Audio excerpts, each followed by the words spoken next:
Allô? Voilà, merci beaucoup. Nous allons commencer dans quelques secondes. Je pense que tout le monde s'est installé. Je laisse les dernières personnes s'asseoir.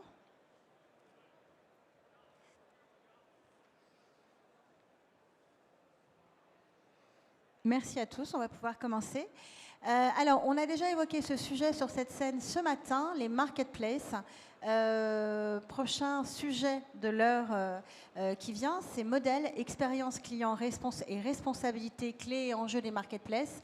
Le but de notre échange pendant une heure, comprendre pourquoi le modèle s'accélère, ce qu'il peut aujourd'hui apporter à un retailer, et pour ceux qui voudront se lancer dans l'aventure, quels sont les incontournables à prendre en compte sur le plan opérationnel et stratégique. Dernier point également, et non des moindres, un sujet émergent, celui de la responsabilité du modèle. Pour décrypter tous ces sujets-là, un plateau de choix. À mes côtés, Philippe Berland. Vous êtes CEO de La Redoute, marque au 1 milliard de chiffre d'affaires, présente en physique et en digital à l'international aujourd'hui. À vos côtés, François Cousy, vous êtes partenaire chez PMP Stratégie. Et très concrètement, vous aidez les marques aujourd'hui lorsqu'elles veulent basculer dans ce modèle et vous les accompagnez dans le cheminement. Nous avons également Cédric Sanchez, président de Provence Outillage. Alors Cédric, nous sommes venus vous chercher pour un sujet très particulier. Vous êtes vendeur sur plusieurs marketplaces et le sujet des partenaires vendeurs étant prioritaire sur ce modèle-là, on a voulu aller chercher votre témoignage pour mieux comprendre ce que pouvait attendre un vendeur. Et enfin, Philippe de Chanville, vous êtes cofondateur et co-CEO de Mano Mano, plateforme marketplace spécialisée dans le domaine du bricolage, jardinage et amélioration de l'habitat. Messieurs, première question, elle va s'adresser aux consultants, à François. On est tous d'accord, ça a été dit hier, aujourd'hui, ce matin notamment, on vit une accélération de l'adoption du modèle des marketplaces avec des retailers qui se lancent de plus en plus nombreux dans l'aventure.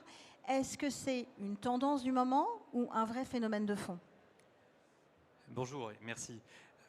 Pour nous, on assiste à un vrai phénomène de fond qui a démarré il y a plus d'une douzaine d'années avec des acteurs historiques, Amazon aux États-Unis, puis en France assez rapidement, La Redoute, c'est Discount. C'est un vrai phénomène de fond qui prend de plus en plus d'ampleur. Aujourd'hui, on estime que 30% de l'activité e-commerce est réalisée sur une partie marketplace pure. On voit que si on fait la somme des grandes marketplaces, en considérant l'activité marketplace et l'activité e-commerce classique, on est à peu près à 60% du e-commerce. On voit que plus de 8 des plus gros e-commerçants des 10 plus gros e-commerçants ont aussi une marketplace. C'est la même proportion sur les 20 premiers. Donc on voit que c'est un modèle qui se répand, qui est complètement répandu et qui est devenu majoritaire dans le retail, aussi bien en termes de vente qu'en termes de nombre d'acteurs parmi les plus gros acteurs. Et on voit que c'est un modèle qui sort du retail de plus en plus pour aller dans d'autres secteurs. Historiquement, le travel, on connaît tous Booking, mais d'autres acteurs comme Accor se sont aussi essayés à lancer leur marketplace.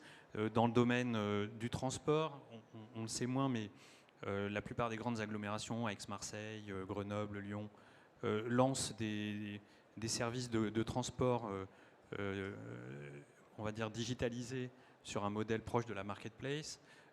Et bien entendu, on en reparlera peut-être, mais le B2B aujourd'hui devient la nouvelle frontière des marketplaces avec des acteurs comme ArcelorMittal, comme Suez, comme Airbus Hélicoptère.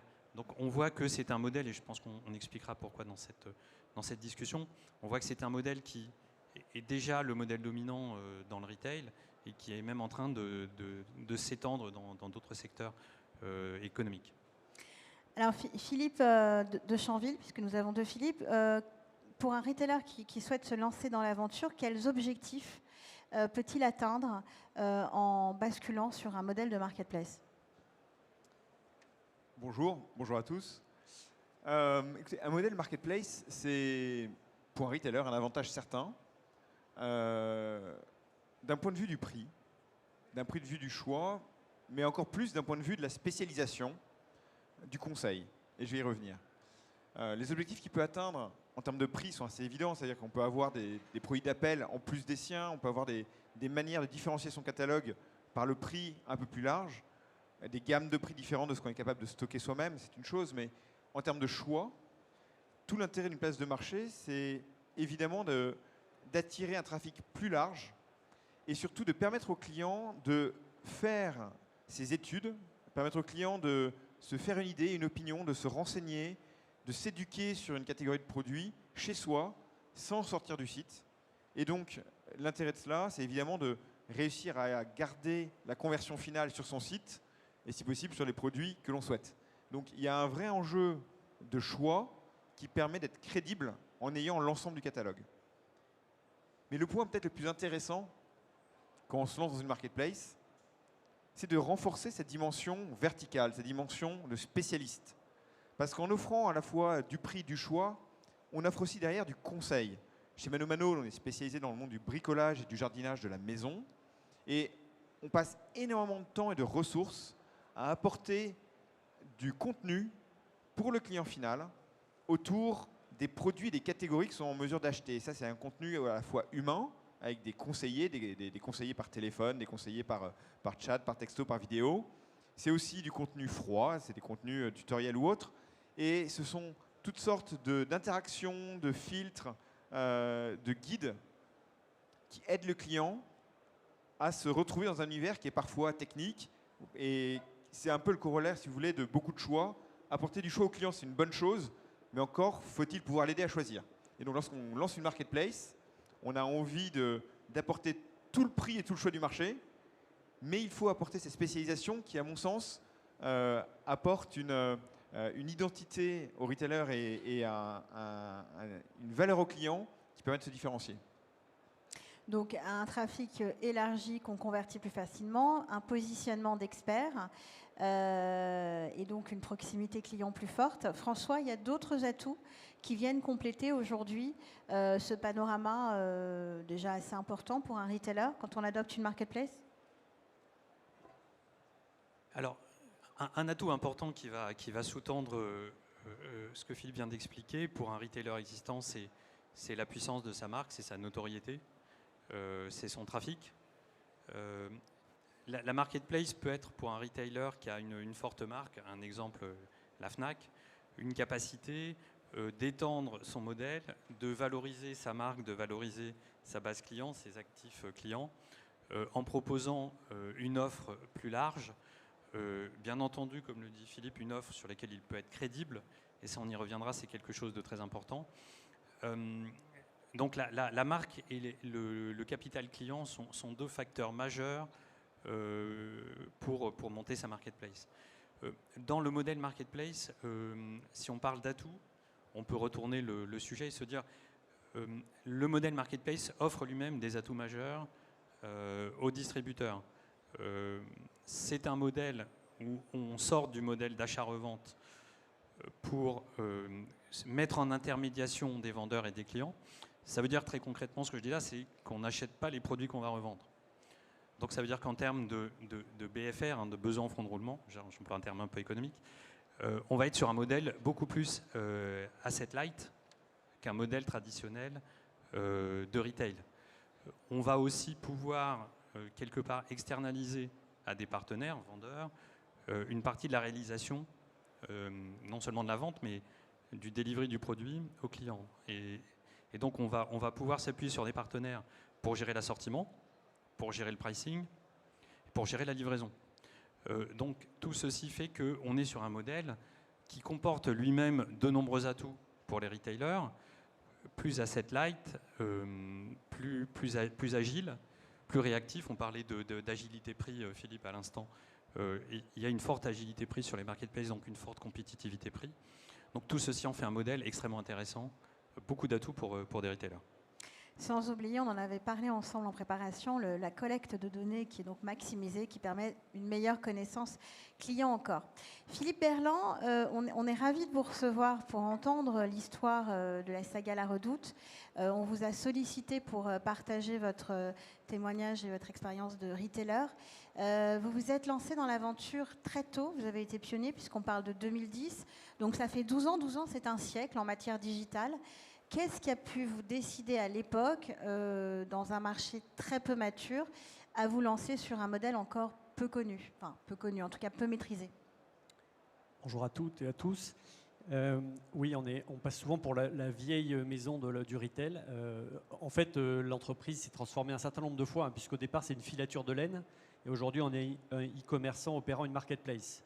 Effectivement, ça fait un peu un grand écart, ça ne s'est pas fait en une fois. Et effectivement, il y a un peu plus de 10 ans, on était dans une situation économique et stratégique qui nous a amené à considérer la solution de la marketplace.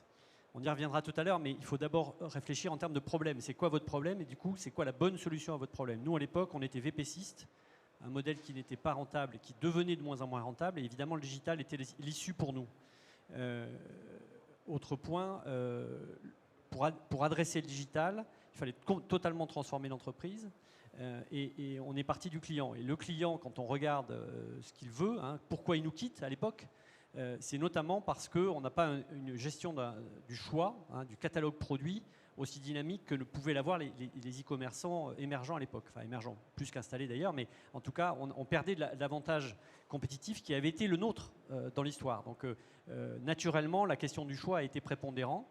On était déjà un distributeur multimarque, puisqu'on faisait du wholesale avec les marques nationales. Ça, c'est quelque chose qui nous a ouvert l'esprit assez vite. Hein, à la différence d'enseignes qui seraient monomarques, nous, on avait déjà ce caractère multimarque. Et on avait une deuxième caractéristique historique qui était plutôt en la défaveur de ce changement stratégique en intégrant la marketplace, qui était qu'on était très lié à notre marque interne. Et quand vous êtes très marque interne, très marque maison, le fait de faire venir des vendeurs sur votre plateforme n'est pas trivial culturellement. Voilà. Donc on avait deux espèces de pôles qui à la fois attractifs sur la solution et un peu répulsifs qu'on a dû mettre en tension, mais c'est apparu assez vite, et notamment pour des raisons financières qui viennent d'être dites. C'est que quand vous n'avez pas forcément tout le cash que vous voulez, quand vous n'avez pas forcément une situation économique si florissante à l'époque, c'est aussi une attractivité potentielle. Mais je reviens au point 1, quel est votre problème stratégique au départ? Car on l'a dit en vous écoutant, oui, la marketplace a plein d'attraits et amène plein de leviers possibles. La question, c'est quelle est la bonne combinaison de ces leviers et pour faire quoi? Voilà, j'insiste là-dessus. Quelles sont les grandes lignes de votre modèle aujourd'hui? Voilà, est-ce qu'on peut les évoquer?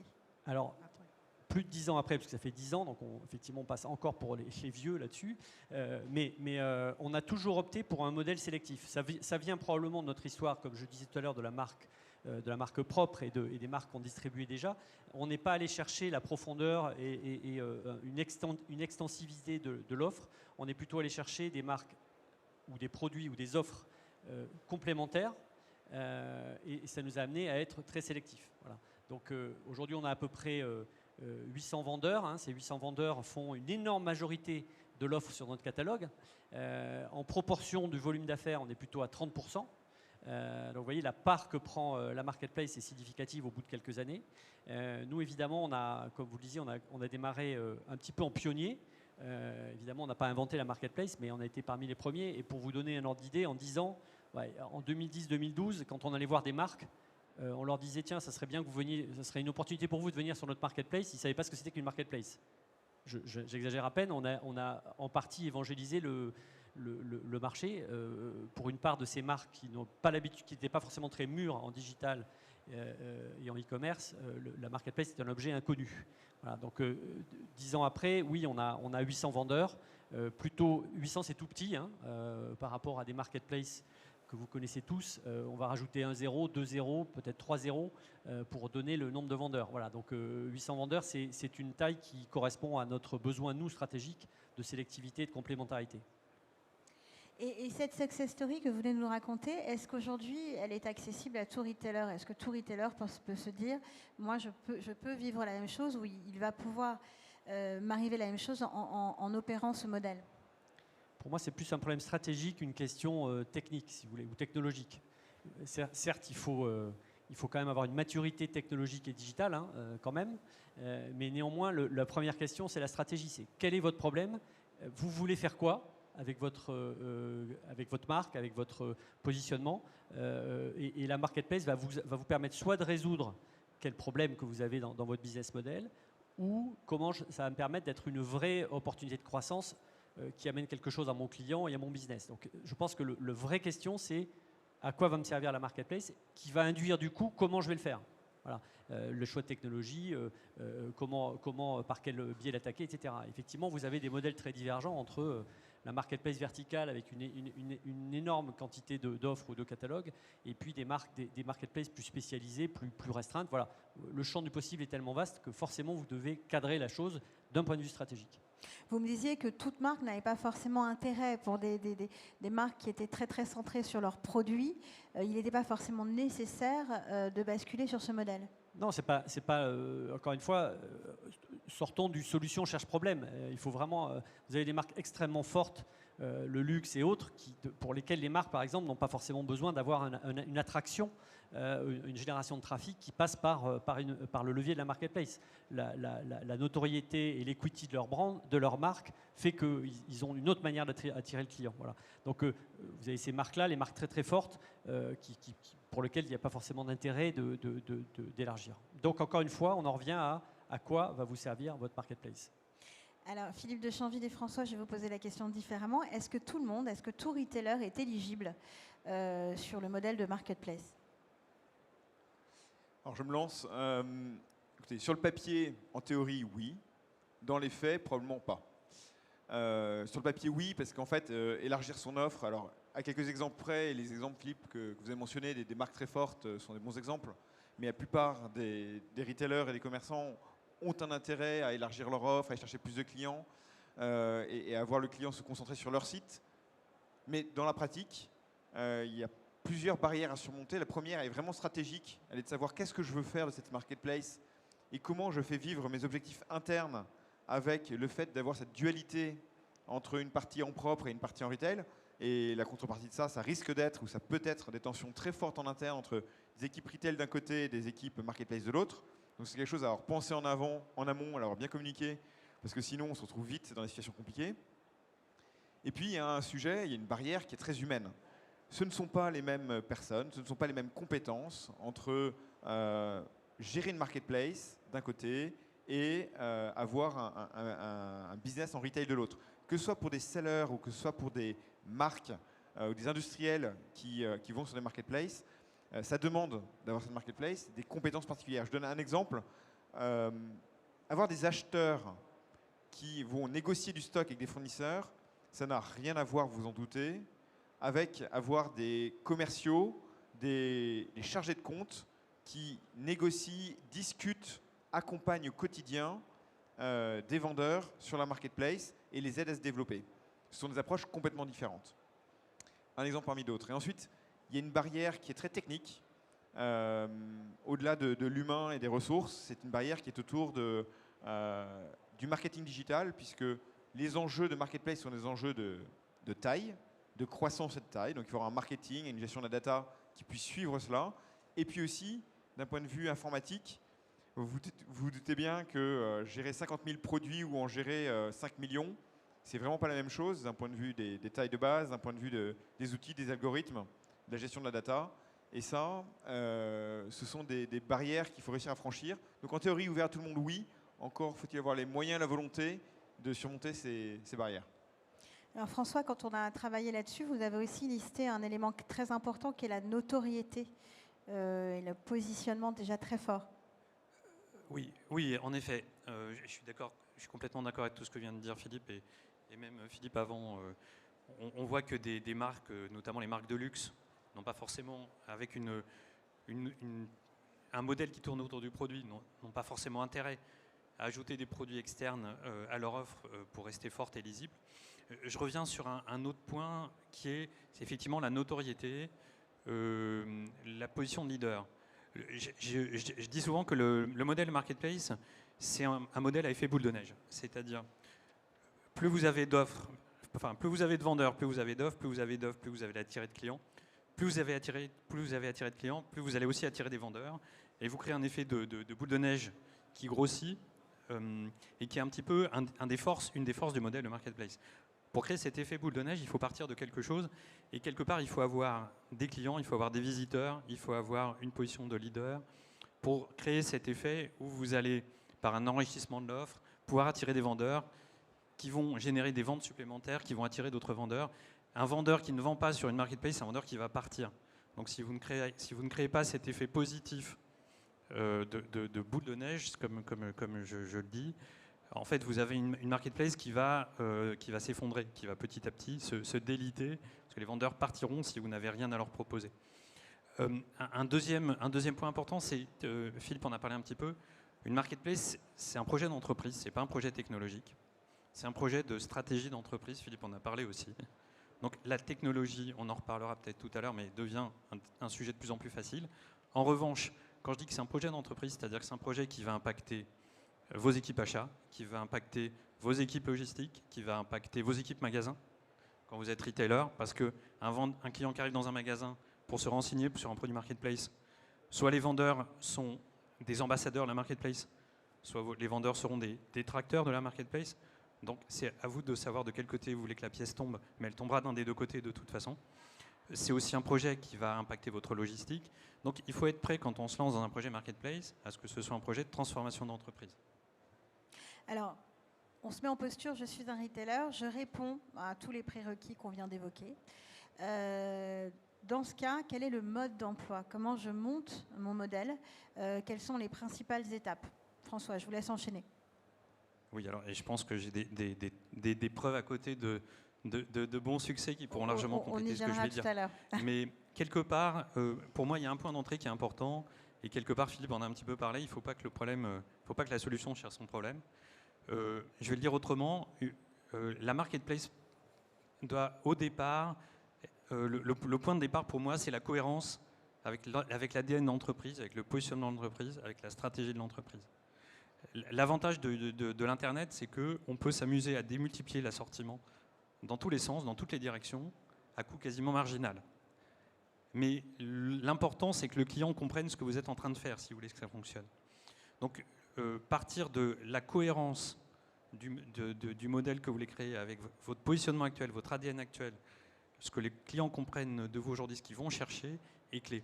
C'est pour ça qu'on a souvent des stratégies où, je crois que ça a déjà été dit par un autre grand acteur de marketplace, il s'agit d'une part soit d'être encore plus fort là où on est fort, soit de se développer sur des catégories adjacentes, mais qui continuent à faire du sens pour le client.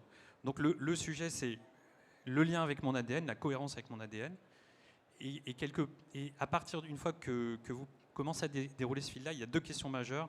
J'en parlais juste avant avec l'effet boule de neige. C'est quelle est ma proposition de valeur pour mes clients? En quoi la marketplace va venir enrichir ma proposition de valeur client? Et comme je le disais, il faut aussi des vendeurs pour qu'il y ait une marketplace. Donc, quelle est ma proposition de valeur vendeur, partenaire? Si vous n'avez rien à proposer à vos vendeurs, vous n'allez pas les attirer, vous n'allez pas les garder. Donc, pour moi, ce triptyque ADN, proposition de valeur vendeur, proposition de valeur client, c'est un petit peu le socle d'un modèle de marketplace. Bien entendu, à partir de là, on va venir, en découle des sujets de stratégie d'offre, de modèle opérationnel, et quelque part, il faut que tout ceci se découle en cohérence. Donc une stratégie d'offre, il n'y a pas forcément une seule stratégie d'offre, on en parlait. Il peut y avoir des modèles d'extension très larges ou des modèles de sélectivité des vendeurs. Tout ceci devant être en cohérence avec la proposition de valeur que vous créez.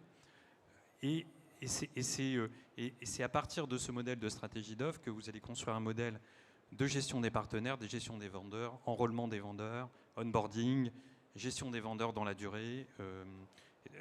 Et quelque part, vous allez adapter ce modèle au degré d'ouverture, au degré de sélectivité, on emploie le terme de curation également, que vous voulez mettre en place. Je vais laisser la parole quand même à d'autres intervenants sur le sujet. Je pense qu'on a d'autres témoignages. Je crois que Philippe avait effectivement de quoi compléter le mode d'emploi rapidement ou pas. Peut-être que tout a été dit. Beaucoup de choses ont été dites, effectivement, mais il y a une différence que j'aimerais souligner pour compléter ce que tu as dit, François. C'était les différents types de marketplace. Il y a quand même des marketplaces classiques, certes, qui sont bâtis sur un modèle de compétitivité. Et un modèle de compétitivité, cela veut dire que tout le monde peut rejoindre un marketplace ou presque, et que tout le monde s'étripe et s'écharpe sur le prix, principalement, et les qualités de livraison. Et puis il y a des modèles qui ont été construits un peu différemment, qui ont été pensés plutôt sur un modèle de partenariat, où ce sont des marketplaces que l'on dit sélectives, et c'est le type de marketplace qu'on a décidé de construire chez ManoMano en 2013, en disant, Philippe parlait de 800 marchands en disant que c'était très peu. Effectivement, c'est très peu. La plupart des marketplaces aujourd'hui ont des milliers, des dizaines de milliers, voire des centaines de milliers ou des millions de marchands, de vendeurs sur marketplace. Nous, comme vous, on a fait le choix d'en avoir quelques centaines, enfin un peu plus de 3000 pour être précis, ce qui est très peu, parce que l'objectif, c'est vraiment de créer un partenariat. Et on parlait tout à l'heure de l'importance, quand on se lance dans une marketplace, d'avoir un objectif stratégique et de comprendre en quoi une marketplace peut répondre à vos objectifs stratégiques d'entreprise.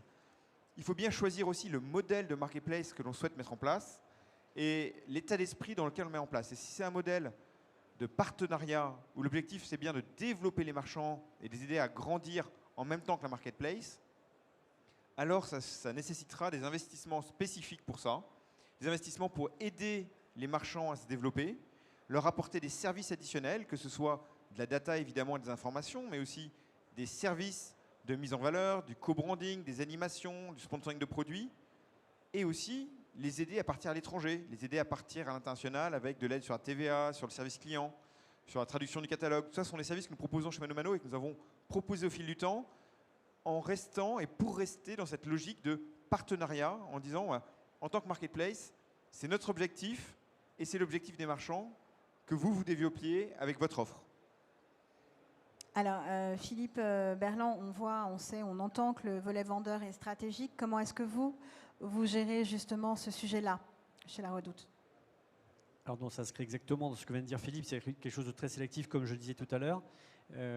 Au départ, nous, on a expliqué à pas mal de vendeurs ce que c'était qu'une marketplace. Et en fait, cette relation finalement assez proche avec les vendeurs est restée dans le temps. Et c'est quelque chose que l'on veut garder. On parlait tout à l'heure de quel est votre positionnement vis-à-vis du monde des vendeurs. Quelle est votre spécificité en tant qu'opérateur de marketplace? C'est quelque chose à laquelle il faut, une chose à laquelle il faut réfléchir. Et le type de relation est notamment quelque chose de très différent selon les marketplaces. Vous avez des marketplaces automatisés où le vendeur va se connecter à la marketplace sans jamais avoir vu quelqu'un. Nous, c'est pas ça, c'est quasiment de l'artisanat de marketplace. Donc, c'est vraiment des relations très proches avec les vendeurs. On a un rôle de conseil pour les amener à performer sur notre plateforme, leur dire quelles sont les conditions de succès, les aider à développer leur business. Donc là, c'est vraiment c'est de l'account management de développement de business B2B. Donc, vous voyez, ça n'a rien à voir avec un autre métier, les autres métiers d'acheteurs, par exemple. Et donc, ça nécessite de développer ces modalités de relation. On est aussi partenariat, ça veut dire performance, ça veut dire surveillance de la performance, ça veut dire un deal qui soit clair. C'est-à-dire que dans les éléments de sélectivité, il y a quelle offre, quel prix, etc. Enfin, la proposition de valeur au sens du produit vendu, mais il y a surtout la performance de relation client, de service. Nous, on a des KPI qui sont nécessaires pour suivre l'activité et la performance du vendeur. Ça ne se mesure pas qu'au volume d'affaires qu'il fait. C'est est-ce qu'il sert bien le client dans les bons délais? Est-ce que les éventuels problèmes de livraison ou de service sont réglés dans le bon timing?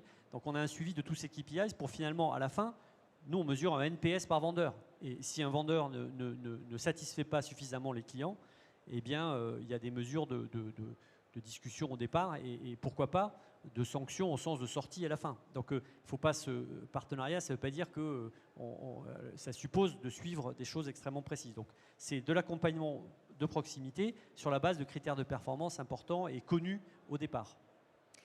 Si vous permettez, j'aimerais juste rebondir parce qu'il y a une chose que j'aimerais rajouter, je suis curieux de savoir si vous êtes d'accord ou pas, mais il me semble que quand on opère une marketplace, un des enjeux et un des engagements que l'on prend, c'est aussi de valoriser l'offre que peuvent proposer les marchands. Et donc une manière de valoriser l'offre, c'est d'apporter des services complémentaires que le marchand n'a pas forcément, et j'en ai deux en tête à vous proposer, qui sont d'une part le paiement, et des offres de paiement de plus en plus fins, de plus en plus élaborées, qui aident à mettre en valeur l'offre du marchand et ses solutions. L'autre, ce sont des services. Je pense à l'assurance affinitaire, par exemple, avec Evi, qui est un fournisseur d'assurance affinitaire. On essaye de mettre en avant l'offre de nos marchands en proposant plus pour aider nos marchands à valoriser quelque chose d'un peu différenciant qu'ils auront sur la plateforme. Et ça me semble assez intéressant lorsqu'on est opérateur de marketplace. Alors moi, je voulais aussi laisser la parole aux vendeurs, puisqu'on a fait venir Cédric Sanchez de Provence Outillage. Pour comprendre ce qu'attendent les vendeurs, le plus simple, c'est de les écouter. Cédric, alors vous êtes donc président, pardon, pas directeur général de Provence Outillage. Vous êtes vendeur aujourd'hui sur 10 marketplaces différentes, qu'elles soient généralistes ou expertes. Qu'est-ce que vous apportent les marketplaces dans votre modèle ? Alors bonjour tout le monde. Donc moi, ça fait longtemps qu'on est sur les marketplaces, depuis plus de 15 ans. Donc évidemment, j'ai bénéficié de la grosse et importante croissance que les marketplaces ont pu générer. Elles ont une notoriété, une expérience, elles ont un trafic énorme. Et depuis tout à l'heure, on en entend, c'est que la croissance des marketplaces est devenue incontournable pour un vendeur. C'est une PME pour nous, une vieille PME, on est des fourrains à la base. En quelques années, il a fallu s'adapter. Il a fallu découvrir les indicateurs, les KPI exigés par les marketplaces. En quelques années, il a fallu donc investir dans un service informatique, un ERP, un WMS, faire remonter les informations, aller toujours plus vite pour pouvoir générer toujours plus de trafic et toujours plus de volume en termes de chiffre d'affaires. Donc on a investi aussi dans un service client, un service après-vente, pour pouvoir respecter les exigences des marketplaces. Et aujourd'hui, dans nos projets, une des facilités avec une marketplace, c'est de pouvoir se lancer pour une PME à l'international de façon assez simple. Avec nos propres produits, on a pu décliner nos packaging en plusieurs langues, les notices et toutes les fiches produits. Et il suffit en fait de raccorder le flux à un intégrateur pour pouvoir commencer à s'internationaliser. Donc, standard expérience client revue, volume chiffre d'affaires, exportation, donc plein de choses pour un vendeur. Vous travaillez aujourd'hui avec Cdiscount, Amazon, ManoMano, Leroy Merlin, pour ne citer que celle-là. Qu'est-ce que vous attendez aujourd'hui d'un partenaire marketplace ? Alors, j'ai dit beaucoup de bonnes choses. Hein. On fait du chiffre d'affaires, de la croissance, c'est ce qu'on bénéficie. Évidemment, avec une marketplace, il y a des commissions. Elles ont toutes des commissions différentes. Donc il y a des charges qu'il faut adapter, qu'il faut prendre en compte pour une PME. Donc nous, ce qui nous intéresse, c'est on passe du temps à développer un catalogue, à essayer de mettre des opérations. Sur cette marketplace, il y a des chargés de compte qui nous accompagnent et c'est un vrai gain de temps. Et ça me permet d'optimiser le travail. Si on prend une commande à la ligne, la marge elle est extrêmement faible. Mais la croissance et le volume généré par la marketplace, si les opérations faites et les deals mis en place sont bénéfiques, cette marge va être volumétrique. Et donc c'est intéressant pour la PME. Là où ça peut être problématique, c'est quand la marketplace ne joue pas totalement le jeu, où on est laissé un peu à l'abandon et on ne fait pas un volume suffisant, on s'implique, on essaye de trouver des solutions, mais si ça ne répond pas, ça pose problème. Vous me disiez que vous n'aimiez pas être face à un algorithme, que l'humain était important. Alors justement, question suivante, on nous a expliqué comment garder un vendeur sur une marketplace. Vous, qu'est-ce qui peut vous faire quitter une plateforme ? Alors, l'abonnement d'une plateforme, c'est anecdotique. Donc c'est pas ça le vrai problème. Donc ça n'a rien à voir avec le coût mensuel, c'est pas ça le sujet. Non, c'est pas le coût mensuel qui pose problème, c'est l'investissement de temps. Une fois qu'elle est raccordée à un flux, il faut que nous on travaille sur comment développer et faire de la vente. Puisque toujours pareil, il y a toujours une marge qui est extrêmement faible. Donc il faut aller chercher ce volume. Comment faire du volume ? Eh bien, il faut mettre en place, il faut échanger, il faut essayer de pousser certains produits. Et là où c'est problématique, c'est quand l'algorithme ou la marketplace ne fait pas des choix clairs. Il y a des marketplaces qui ont des marques propres.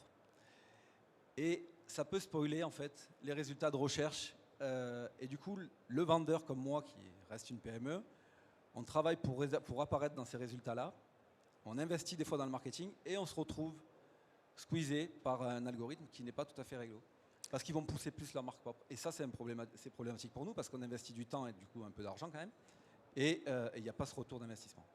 Donc certains retailers n'arrivent pas à adopter le modèle jusqu'au bout et n'arrivent pas à gérer le conflit marque propre et revendeur et vendeur. À un moment donné, il faut trancher, soit on est une marque propre, soit on est une marketplace. Donc aller culturellement jusqu'au bout du modèle, pour vous, c'est quelque chose qui n'est pas C'est ça. encore clair chez tout le monde. Du coup, il faut que la concurrence elle soit saine. Il y a des concurrents, évidemment, le marché est serré, mais la règle doit être identique pour tous.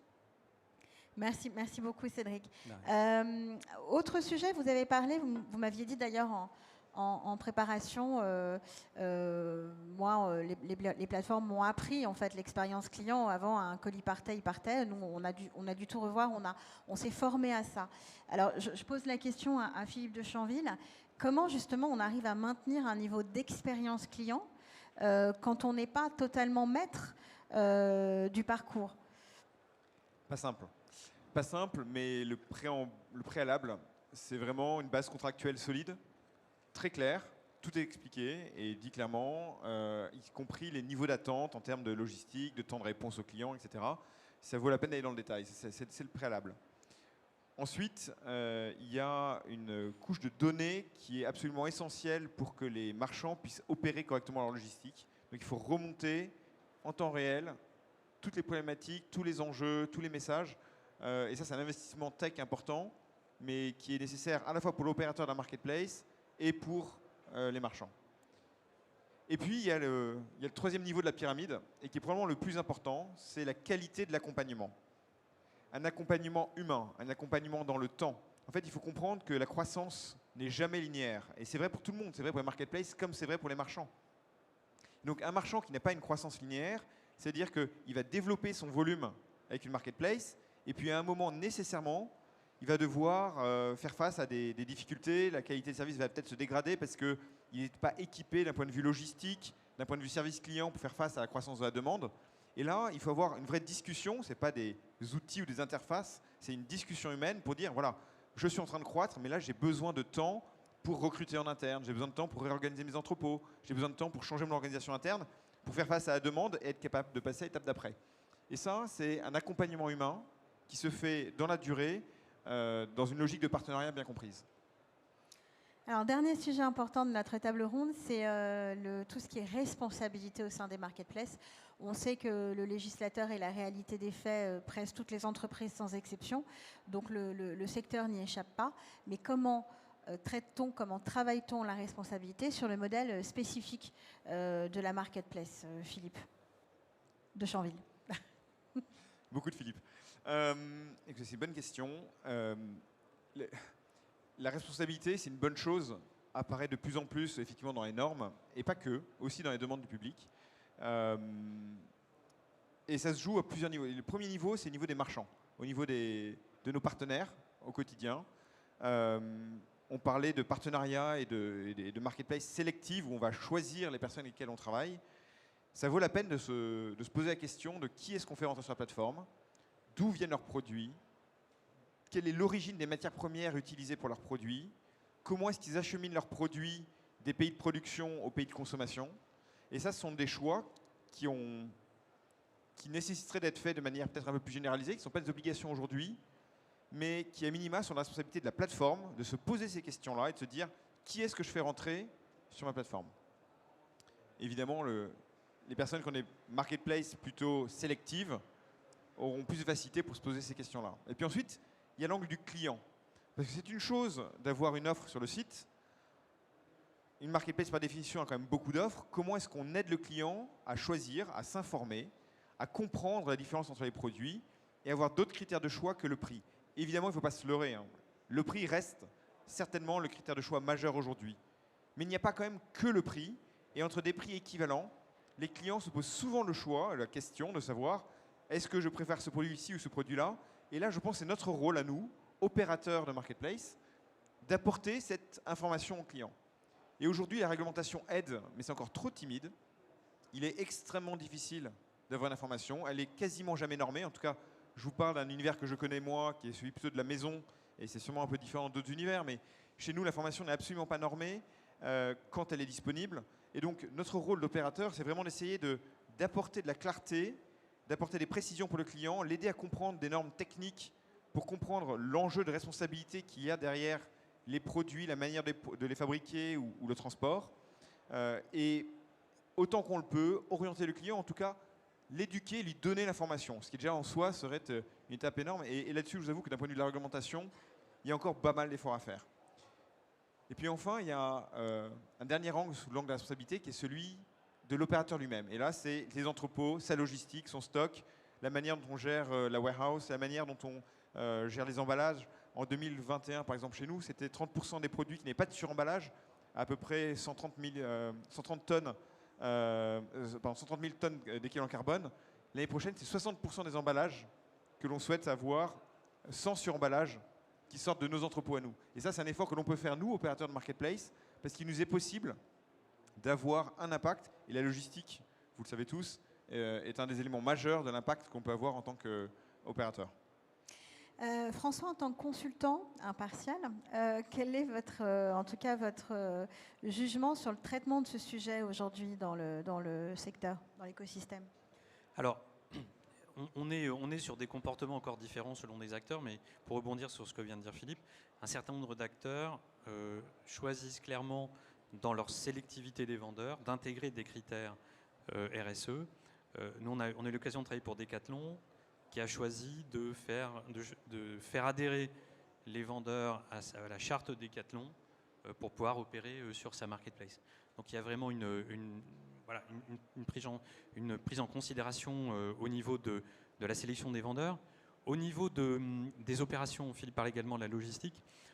On est sur un modèle qui se développe parmi les marketplaces, qui est le modèle de fulfillment, où la marketplace va en plus opérer la préparation de commandes et l'expédition des commandes pour les vendeurs. Et là, on est sur un modèle où on va pouvoir concentrer les flux de livraison, donc à avoir une réduction du nombre de flux.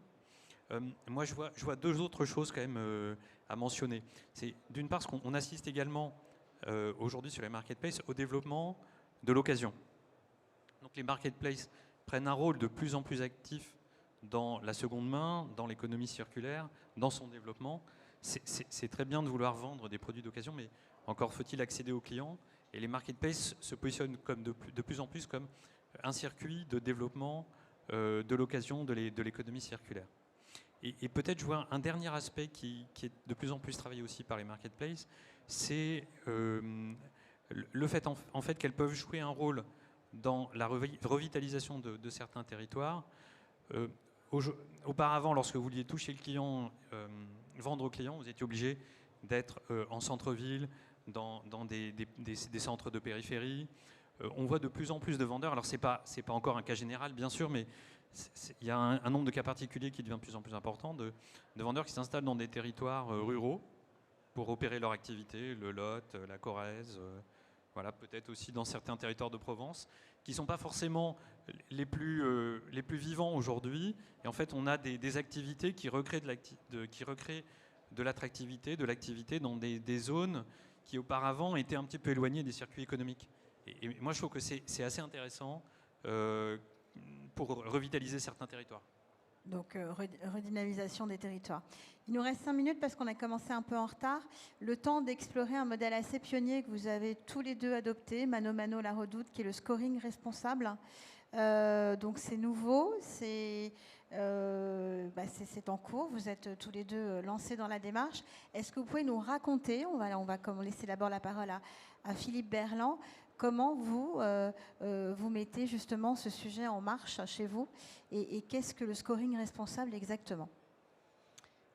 Alors effectivement, prendre en compte le caractère engagé du vendeur est quelque chose d'important. Ça fait partie de la sélectivité dont on parlait tout à l'heure. Et donc nous, difficile d'évaluer sans éléments tangibles et de comparer les vendeurs sur ce point. Donc on a simplement mis en place un outil d'auto-évaluation par les vendeurs qui analyse, on va dire, le spectre large de ce qu'est l'engagement RSE d'un vendeur, d'un marchand sur son activité. Et donc du coup, grâce à ce scoring, on a une première idée, on va dire, de comment les uns et les autres se situent par rapport à ces enjeux de responsabilité.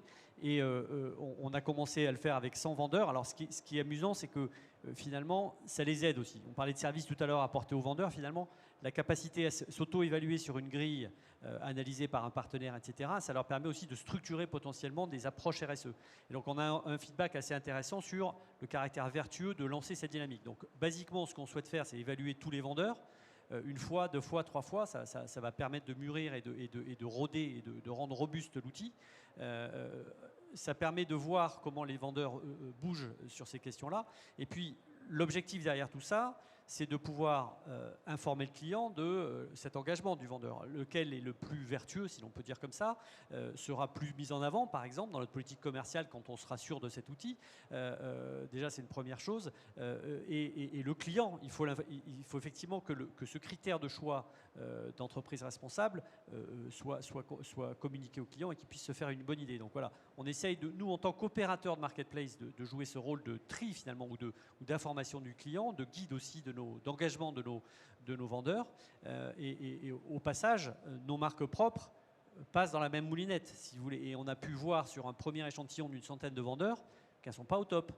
Voilà. Donc du coup, je reviens à ce que vous disiez tout à l'heure, c'est qu'en fait, si on va au bout du geste, le scoring de mes marques propres demain, là, si je l'ai publié, ne seraient pas les meilleures. Elles seront quand même dans une très très bonne moyenne, mais pas les meilleures. Voilà, donc peut-être qu'un jour ce critère-là entrera dans l'algorithme de ranking sur le site, etc. Donc vous voyez, on peut aller assez loin une fois qu'on a cette donnée fiable. La question, c'est d'avoir une bonne fiabilité, et comme on le disait tout à l'heure, il y a peu de normes de savoir où on se situe en termes d'engagement et de comparaison avec les autres. Donc c'est pour ça qu'on a été obligé de quelque part de contribuer à la création de ce baromètre et de cet outil d'évaluation. Donc vous me disiez 200 vendeurs à date déjà. Voilà. Dans ce scope-là et une démarche en cours pour absorber les 800 vendeurs. Voilà. Pour moi, on est au début d'une dynamique dont le but, je l'ai expliqué, c'est de pouvoir derrière en faire un vrai critère dans les algorithmes pour pousser les bonnes offres, pousser en avant les bons vendeurs. Et c'est là où on pourra aller au bout du geste de notre sélectivité. Philippe de Chanville, alors je vais vous demander également de me raconter ce scoring responsable chez Mano Mano et je vous laisserai le mot de la fin puisque ce sera la dernière question. Merci. Alors quelques mots puisque nous dépassons déjà, mais de manière assez complémentaire à ce que vous venez d'expliquer, nous essayons de regarder le scoring responsable avec nos partenaires marchands sous l'angle du produit lui-même. Et donc, accompagnés par des cabinets spécialisés dans ce genre de démarche, on a essayé de regarder la composition des produits. Et alors vous imaginez que sur une dizaine de millions de produits, c'est pas évident, mais on le fait catégorie par catégorie, à essayer de discerner pour les produits pour lesquels on arrive à avoir l'information. Encore une fois, cette problématique d'avoir l'information qui est tellement compliquée, que ce soit pour nous ou pour nos partenaires vendeurs avec qui on travaille et qui sont les premiers à essayer de l'avoir. On essaie de discerner dans les produits et dans les matières premières utilisées, lesquels sont plus ou moins responsables et de manière générale, est-ce que l'usage du produit concerné va s'avérer plus ou moins responsable. On pense notamment en termes d'économie d'énergie. Ça existe pour les frigidaires, ça existe pour le blanc, les produits blancs et pas mal de produits de la maison, mais ça n'existe pas pour énormément de produits du quotidien, d'aménagement, de loisirs ou pour le jardin. Et donc notre objectif est de pousser la collecte de l'information en premier lieu, qui est l'élément le plus bloquant, et ensuite de ranker ainsi les produits de manière informative pour le client, pas de manière obligatoire, c'est-à-dire qu'on ne cherche pas à obliger la consommation responsable, on n'est pas en mesure de le faire et ce ne serait pas notre rôle. Par contre, notre rôle est vraiment de prévenir le client et essayer de l'informer autant que possible. Donc on essaye de lancer un mouvement et puis l'enjeu de ce genre de choses, évidemment, comme pour vous, c'est que ça soit un mouvement collectif de l'ensemble des opérateurs, parce qu'on ne pourra avancer là-dessus, pas individuellement, mais que collectivement. Et le mot de la fin? Un mot pour conclure? Oui, mais certains d'entre vous se posent encore la question de savoir si les marketplaces sont un développement stratégique à privilégier ou pas. Évidemment, il y a des cas de figure qui sont un peu différents. Oui, il y a des barrières à surmonter, mais c'est une manière, entre autres, d'aller vers un peu plus de responsabilité commune avec un catalogue un peu plus large. Et on sera ravis, je pense, tous ici présents, de répondre à vos questions individuellement après conférence, s'il y en a.